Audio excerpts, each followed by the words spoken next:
What kind of media institution might distribute your product?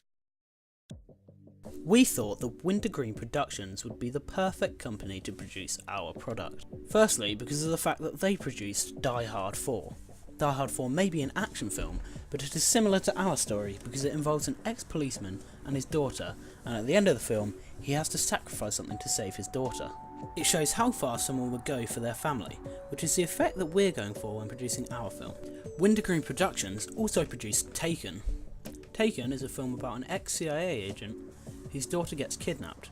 He then finds her on his own and saves her. This is a very similar story to ours, and it contains dark, disturbing scenes, especially when it focuses on his daughter being held captive. It creates an eerie feeling at times, leaving the audience unclear as to what's going to happen next. The main character also has a problem that caused him to be detached from his family, just like our main protagonist.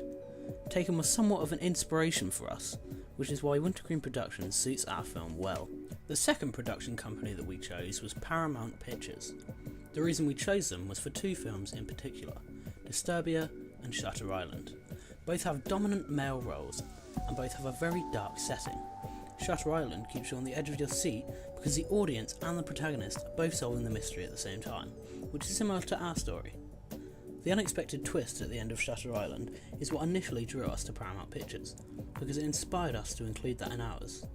The heavy focus on the good but not so good protagonist in Disturbia is similar to ours, as well as the emphasis on the serial killer and the urgency of catching him before time runs out. One company that we are extremely against using is Warner Brothers. This is because they never really produce films that match the style of our product.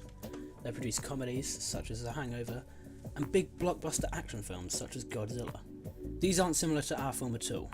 We weren't focusing on any sort of special effects like Godzilla, or any of the ridiculous scenarios presented in The Hangover.